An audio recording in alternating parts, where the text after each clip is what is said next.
नमस्कार दोस्तों, मैं सम्राट अमर और आज का हमारा टॉपिक है परिसर में बदलाव के रास्ते। दिल्ली विश्वविद्यालय ने अगले वर्ष से सभी पाठ्यक्रमों में प्रवेश परीक्षा के आधार पर दाखिले का निर्णय किया है। यह स्वागत योग्य कदम है, बशर्ते इसमें कोई धांधली की गुंजाइश न रहे।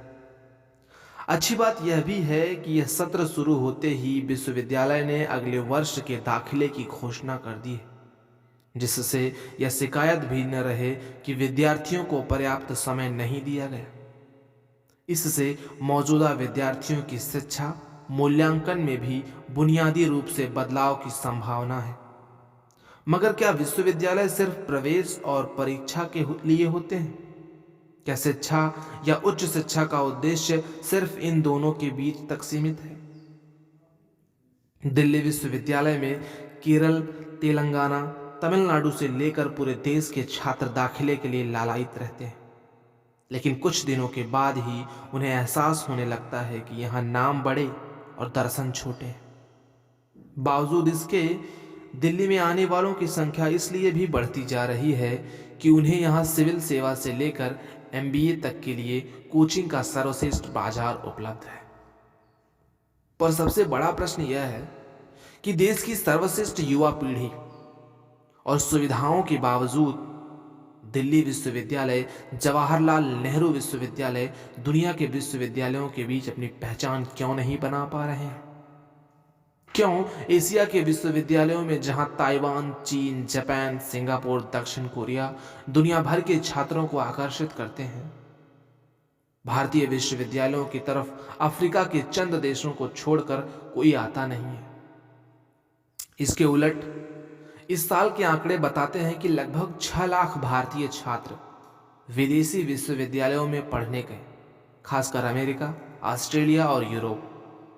अगस्त 2021 के आंकड़ों के मुताबिक आजादी के बाद सबसे अधिक विदेशी मुद्रा इनकी फीस के रूप में बाहर गई है। पूर्णबंदी की वजह से 2020 में विदेशी मुद्रा की बचत से भारत में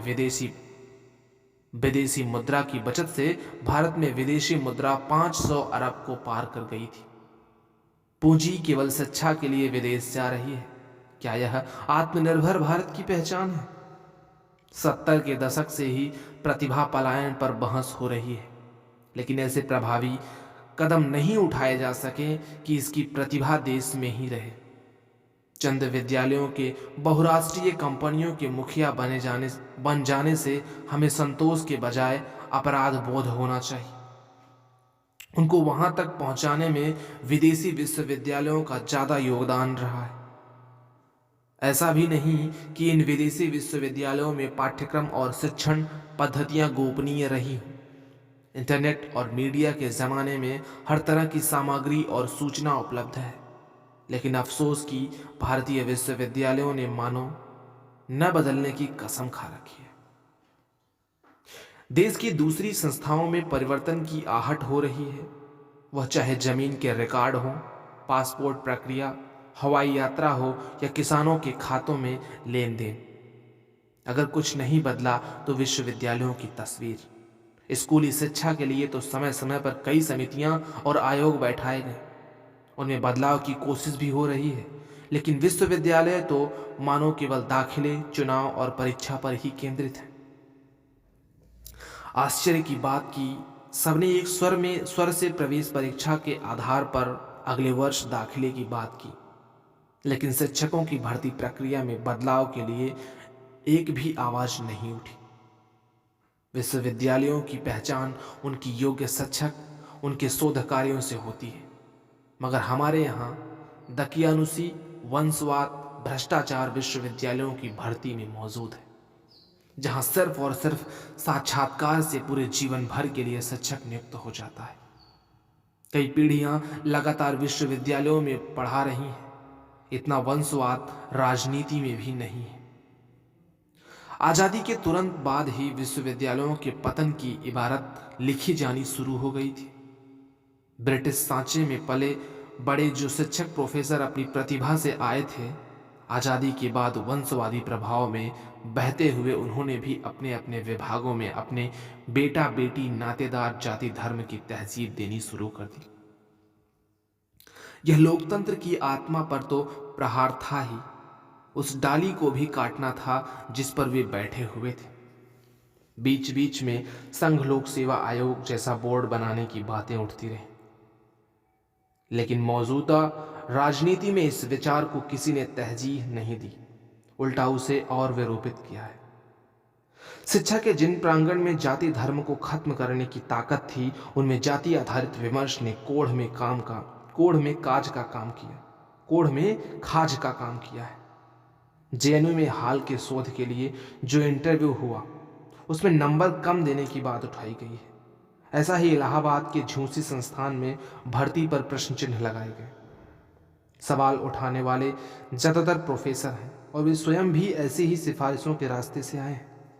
यह सच है कि साक्षात्कार की प्रक्रिया संदेह के घेरे में सदा से रही है, लेकिन यह गिरोह राजनेताओं की तरह जातिवादी राजनीति में इतना डूबा रहता है कि कभी साक्षात्कार से नंबरों को पूरी तरह से समाप्त करने की बात नहीं करते। विश्वविद्यालयों के शिक्षक तो केवल साक्षात्कार पर भर्ती होते हैं, वहां तो 100% बेईमानी की गुंजाइश रहती है।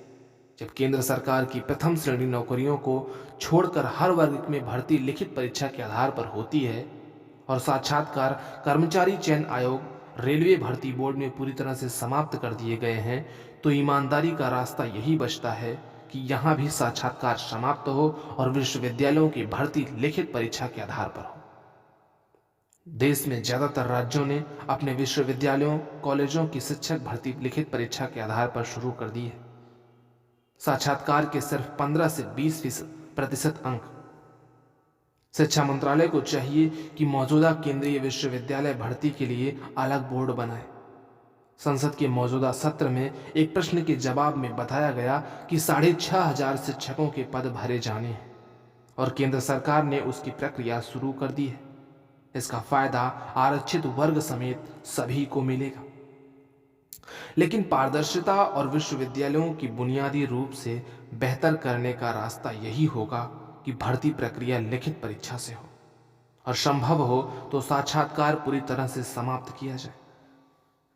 विदेशी विश्वविद्यालयों की तर्ज पर शोध और परीक्षा पद्धति को भी तुरंत बदलने की जरूरत है। दिल्ली विश्वविद्यालय ने इस बार शिक्षकों की पदोन्नति में भी रिकॉर्ड कायम किया है। दिल्ली के 80 कॉलेजों के हर विभाग में प्रोफेसर के वेतन मान दे दिए गए हैं। हजारों शिक्षकों को इसका फायदा हुआ है। अब उनके वेतन और सुविधाएं भी सिविल सेवा परीक्षा के वेतन मान की तर्ज पर है। इसलिए उचित होगा कि उनकी भर्ती और पदोन्नति भी वैसे ही मानदंड लागू हों। पिछले वर्ष तदर्थ शिक्षकों को नियमित करने की मांग को लेकर भी 6 महीने तक कक्षाएं नहीं चली थी। यह अनुचित मांग है और कर्नाटक हाईकोर्ट से लेकर सुप्रीम कोर्ट ने भी ऐसे शिक्षकों को नियमित करने की मांग इसलिए नहीं मानी कि उनकी भर्ती विधिवत चयन बोर्ड द्वारा नहीं हुई थी और यह नई मेधावी पीढ़ी को आने से रोकेगा। नई शिक्षा नीति भविष्य के विद्यार्थियों को 21वीं सदी की चुनौतियों से निपटने की बात तो करती है, लेकिन उसका कोई नक्शा अभी तक सामने नहीं आया। जब तक दूसरे सुधार लागू हों, शिक्षकों की भर्ती, शोध और पाठ्यक्रम में बदलाव की शुरुआत तो तुरंत हो ही सकती है। धन्यवाद।